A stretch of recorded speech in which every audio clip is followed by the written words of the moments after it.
Hey. We are back on another episode of Bye. Two Sisters Hearts. I feel like it's been a minute since we done sat on this couch. I know we talk every day, but Yeah. sitting on this couch would be a little different on it. Do it. It do. It do. Definitely. So what we talking about today? Something a little deep. It's deep. It's deep. It ain't that deep. No, it's but it's deep. definitely digging a little deeper into people knowing a little bit more about who we are and just engaging into those thought-provoking questions that we really don't ever really talk about, maybe. It be in the back of our minds, but we don't really talk about Way it. back there. Mm-hmm. All the way in the back. Yep. So today's topic is life decisions that changed everything. Mm.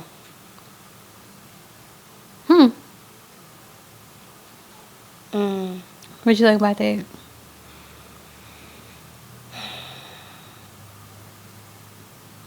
No. That's Well, let's think about it. it's a lot. It is. It's a lot to unpack. Life-changing decisions that has happened. But let's think about it like this. Mhm. It feels like winter out there. But we're in the season of fall, so we pivot based on the seasons that we're in, right? Mhm. So we don't really wear summer clothes in winter unless you're in a house. I mean, you have some people that are hot natured and they don't mind wearing shorts. It don't really bother them. But for some other people, when the seasons change, you think about how life changes. You have to kind of rearrange things clothes wise. You bring your winter stuff up front, you move your summer stuff to the back, and you put your summer shoes up and you pulling out your boots, and I just push it out the way. you just push it out the way. You just push it out the way. Push it out the way. But then we have to think about just life in general and how when those seasons come and it's time to change, how does it really affect us? How has it been, or what decision in life has caused you to be like, if I did not move or if I did not change, where would I be? If I did not move, I probably would be dead. Oh, wait. Mhm. That's I can say that could be my story too. But why do you say that?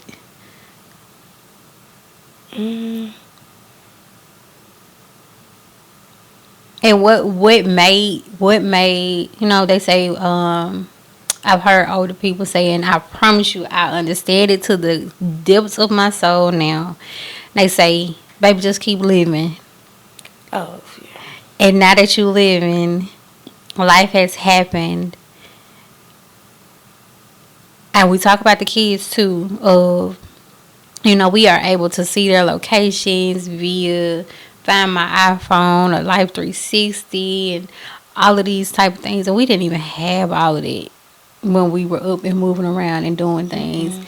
If we did, whoa. Be in trouble. We'll be in trouble. My mama be chasing me down the street with another board with a nail in it. Wait. Yeah. Wait, that's a little... Okay, mama. Yeah, I was that kid.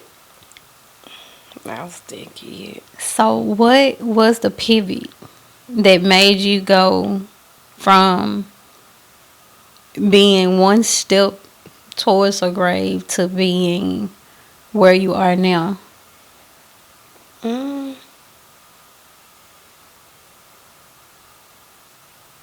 Having a gun put to my head. Wow. And then the second time, having a fight for my life. So that was the pivot. I knew something had to change. Oh my. Not just with the situation, but within myself as well. Yeah. Because we be in those situations and we don't sometimes want to accept that we have a small part, not saying the whole situation be us, but some parts of us allowed those things to happen.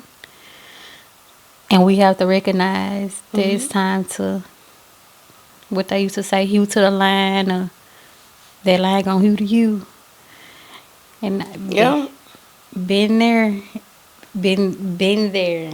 But that's heavy. Like, and did you immediately do a? I'm not gonna say one 360 because the 360 is for people that say. And I'm gonna make this very clear. When you say, "Oh, I made a 360," you know you back where you were. Like, not making fun, but if you say I made a 360, you're back where you were. We gonna make a 180. Yeah. You can go a different direction. What caused, like, what in you said I have to? I know that, because some people get in those traumatic spaces, Mm-hmm. and it's something still doesn't settle to say I gotta change, like, now. What did you just say, like, today I got to move it, like, or it was like gradually of having to step away from those things, those people, to get you out of there? I didn't have nobody to get me out. You just did it. I just did it. I had a classmate.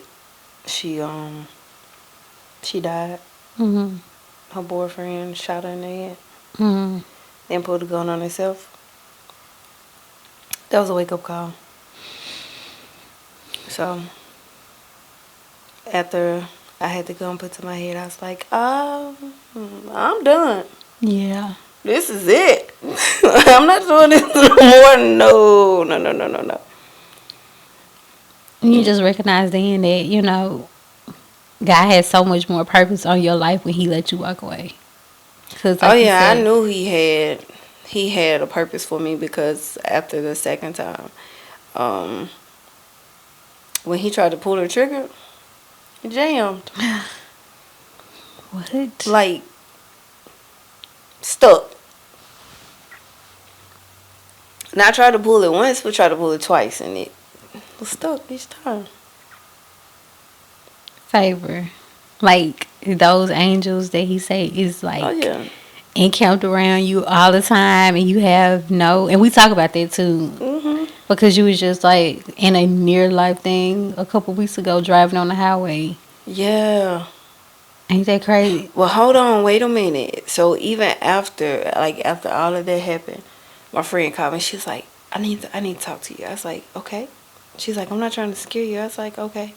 And she's like, I had a dream that something happened to and I'm like, what do you mean? She was like, in a car accident. And I was like, she's like, but somebody called me. She was like, somebody called me and I went over there, or you went over there, or something like that. And I was like, huh? And I was like, okay, well, let me tell you what happened to me. And she was like, okay. I was like, well, I went to Louisiana, and like, it happened so fast, it was like seconds, a car accident.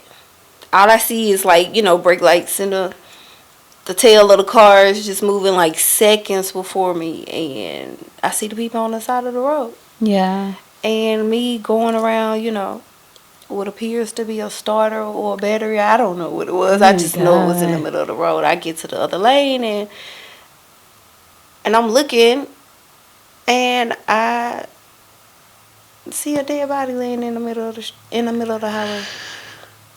And I knew he was gone by how, his body was positioned and looking up. And she was like, whoa. She's like, wow. She's like, maybe that's what the dream was about. I was like, maybe so. That's why I feel like I need to tell you.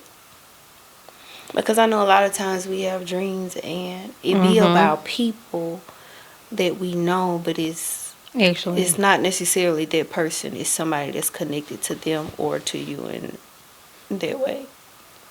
Cause I've been like that with you, like recently in a few weeks. I was like, I asked the message, and I told you I asked the message in just to see about everybody else, but it was like about you. And I'm just like, are you good? And then you went on and tell me, you was like, I did not sleep good. It was just like this, that, and the other. And I'm just like, it's amazing to have connections. And not just connections, but having people that are connected with God that can see on your behalf, and you plead for them, their covering, and making sure that they're well.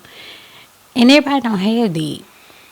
They don't. And I count that as a privilege that he's even thoughtful of us in those type of ways, because you just never know. You say that.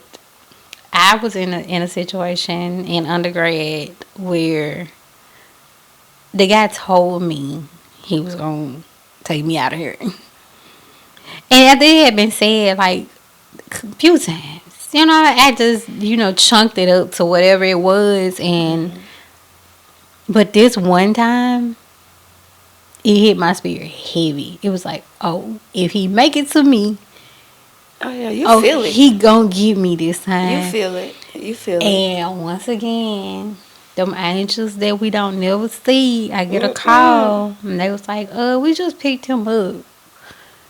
And he had this in that car. And I was like, oh, he was on his way to get me this time for real. So it's like those life pivots make you say, you know what? I'm done. I can't. I'm good, love. Yeah. I'm good. Yeah, no thank you. No thank you. Because I think you, at some point, you outgrow. Yeah. You outgrow those spaces. You don't even be comfortable no more. At first, it's just like it never was. No. Like in the beginning, yeah. But shortly after. Yeah, because it's people, place, and things. It's just like I was talking to someone yesterday, my hairstylist, and we were talking about food, and he was like, yeah, growing up, I didn't eat squash. Like, I didn't eat squash and zucchini. You just couldn't not. Squash. Could not. I ain't eat no squash. Oh, my good Lord. I don't care who make it. Bless your heart. Bless your heart. It was like I couldn't eat it. He was like, but now I mess it up. He was like, but at that point in time, my palate hadn't matured. And I was like, I tell people that all of the time. It's like some things your palate hasn't matured enough to be in certain spaces and to be in certain things, because all you know is baby food. Okay. And as long as you're being fed baby food, you don't have any. I'm not saying you don't have a substance, because it's keeping you alive. But when they give you something real, such as accountability, you can't stomach it because it's too much. And telling people as adults, I love accountability. It's a part of life. Yeah. With me working in the corporate world, even as a sibling, if I'm not doing something right, tell me. Tell me. Correct me. Because to me, that's love. You know what I'm saying? Do what you want to now. Do it, yes. Add a little sugar, just a little bit. A little bit. But don't have me out here where I look a fool. I'm in a season that I no longer need to be in, and you're just allowing me to be in this space, and I've outgrown it. It doesn't taste good anymore. Right. It's very bland. I'm not fulfilled. It's boring. I'm on the back seat looking because I've outgrown the space.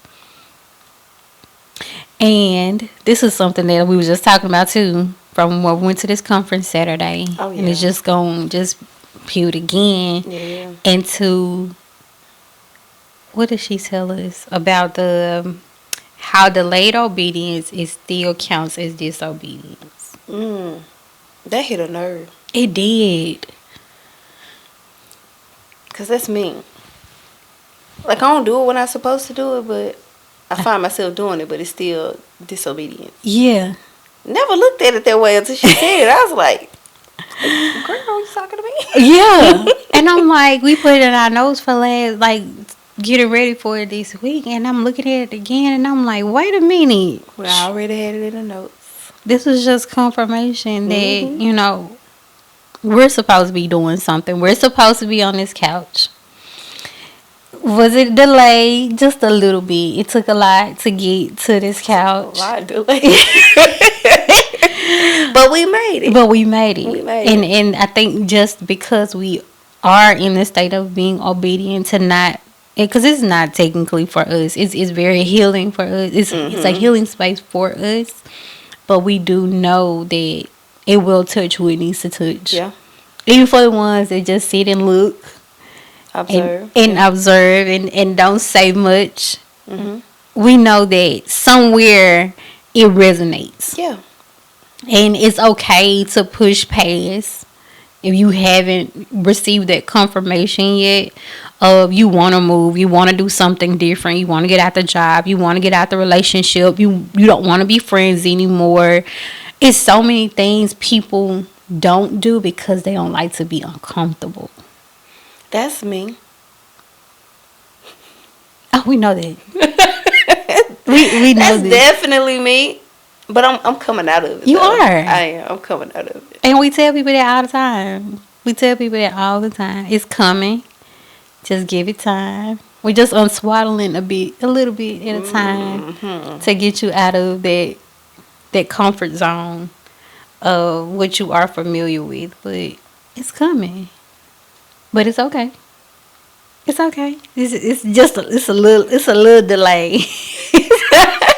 A little. It's a little delayed. It's a little delayed.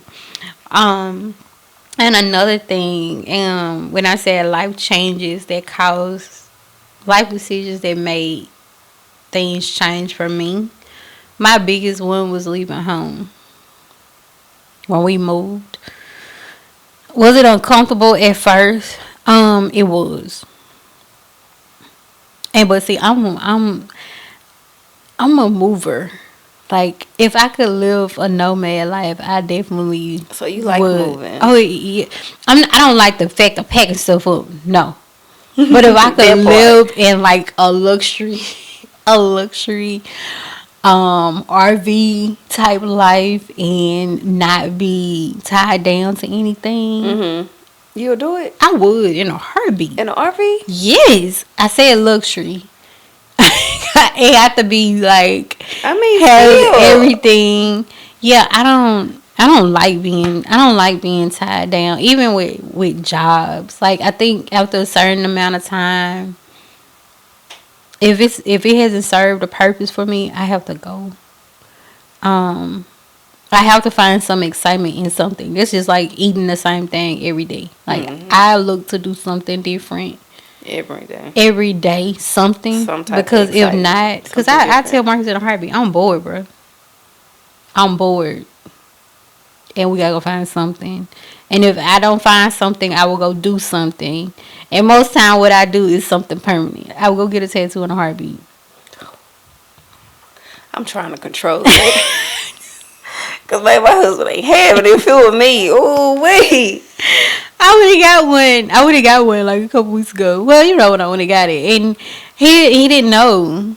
I just came on with. He was like, "What in the world are you with without me?" Yes, my husband is not spontaneous. He's not a just random. I would do random stuff because I need something. It needs to fulfill something. And sometimes it's life changing because I can't go back on it. And that's exactly how I did my first tattoo though. I was sitting in class. I messaged a friend. I was like, "What is something I could do that I can't undo?" And he messaged back and he was like, "Go get a tattoo." I said, interesting. Where should I go? I had no idea. You should get 3 more.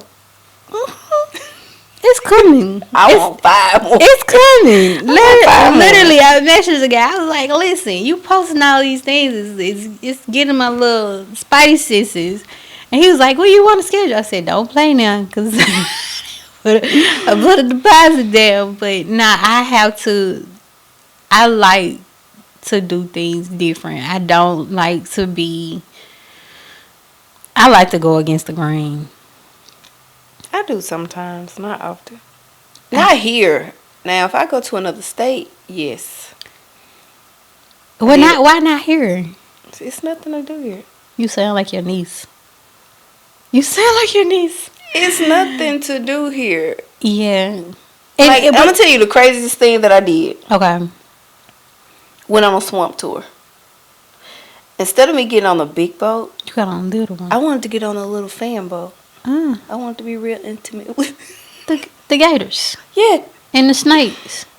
I didn't see any snakes. But you saw the gators. Oh yeah, I seen one that was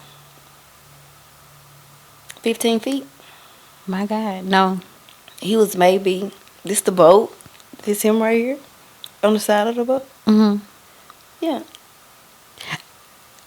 That's very risky.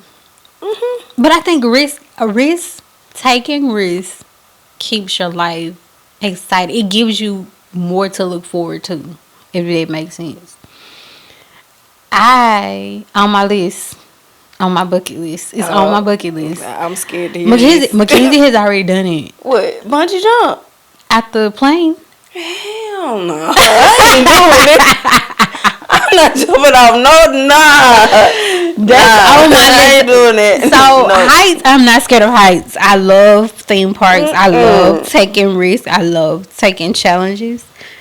A plane though? Yeah. But you know what's crazy though? I retreat back a lot when it comes to my own personal things that I need to take risks on because of the fear of failure. Yeah. And the fear of rejection and not being successful like I think other people are. Comparison is a joy killer. I don't care who you comparing yourself to or what you're comparing yourself to. That's why I keep those things to myself a lot of times. Because I self-sabotage my own self because I don't want to take that risk on myself. It's like, oh, I can put money on me. I know you can do it. I know you can do it. I don't believe I can do it. Sometimes our biggest enemy is ourselves. Is ourselves. And it's like, how do you push past those? Because that's a part of the obedience. Because I don't really think that God gives you things and not have the provision or the way for you to do it. I think it be our own thing. Because he'll tell you, okay, now it's time. And you be like, it's like an Easter speech. Okay. Oh yeah. It's time you get out there and say your speech. Get somebody else. Get somebody else. I don't want to do that. She ready. Get her right here. I Get somebody else to do it. And I think that causes a delay in the season that we're in because we're trying to figure out, okay, God, why am I still here in this same spot? He's like, well, I told you to go a long time ago, but I wasn't ready then. Well, you ain't ready now because I told you to do it a long time ago.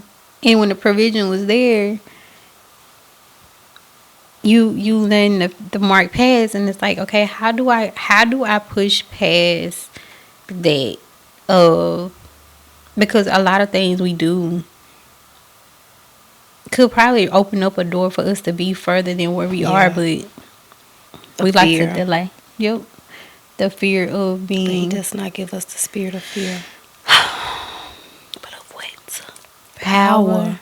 And sound. And listen, I had this song blast another week. And brother was like, Mama, where did you get this from? I said, baby, first of all, Stir Up the Gift was the song. Ooh, it came on the radio the other day. I was straight down. I was looking like, what is it? It's a throwback, baby. You don't know nothing about that. You have to know it. And I said, I pushed back to those moments of, okay, God, you've given this to us. We supposed to stand on your word and believe that you have said these things. I need to stop questioning. I gotta stop questioning because it's like, the hard reflection that I wrote was, look back and did the hardest yes become your biggest blessing? I want to say yes. I want to say yes. Because sometimes we don't see it in full fruition because we want it right now. We want it to be so big right now. Yeah. but it's not meant to be. We see the bigger vision versus us starting out. Yeah. We skip past the beginning and the hard work. We go straight to the big stuff. The big stuff. We want it to be huge. Like, why is Yeah. it not jumping up like everybody else? Is But it? like I see it like this. Yeah. But God's like, no, I need you to appreciate it right here. And then when you appreciate this level, I'm take you up to another one. Right. Then you can get up there. Yeah. And then we'll be able to move forward. But you got to show yourself faithful to him, because Oh. he ain't just going to give it to you. You ain't being faithful and consistent and committed. Oh, you want me knocking on somebody's doors with that one. Because consistency and faithfulness are two of the biggest things that are connected to your purpose. If you cannot be consistent, how do you think you're going to get any further with what you have, and you can't be consistent with it? You can't be faithful to it. And a lot of it, and that's one of my favorite scriptures, that's in Lamentations, about how God is faithful to us, and he's faithful to us when we're not faithful to ourselves. Yep. He shows up for us even in our lack of not being completely transparent, even though he knows. But it's just like a conversation between you and I. If I'm not transparent about how I feel, since I don't feel good today, I don't know if I can film today, and then I'm just showing up and I'm only being half spirited, it's like it shows up. And that's how we show up with him, because we can't be transparent. It's like, I don't want to give him more. He said his yoke is light. Why are we feeling like we are the people that can carry it when he has told us to give it to him? So the evidence is there. It's just, you have to be in your season of purpose. When the yes is hard to give, you have to still be consistent. But you gotta find somebody that maybe can push you. Be your You need that one somebody. Yeah, because you can't labor by yourself. You think about, the vineyard and people that have orchards. I found something out last week. What? Talking to an employee. So he was telling me about all the vineyards in California and Napa Valley, and they are why grapes grow the way that they do. They have to be grown closer to water due to the humidity. I said, wait. I was always told that water brings life, but I was thinking about it from a different aspect of it. Yeah. But when he said that, it was like something connected to me. He's like, yeah, because we had went to a vineyard in Texas one year, and it was beautiful. Like, everything was just so beautiful. And then just within, I think this year, it was a flood. And I was like, I didn't realize how close the waters were to where the vineyards were. And he said, Casey, that's why. Because even though Texas is very high and you can dry things out and damage it, that water balances it out. You need a co-laborer to get to where you're going. Everyone cannot go. No, they can't. And that goes, and it's not to talk about anybody relationship wise, but everybody's not sent to see your vision. Everybody's not gonna understand your vision. Just like when we talked the last time about when it was time for you to open up your shop. If your husband didn't believe in you, I don't think that he would put so much effort into you getting to where you were going.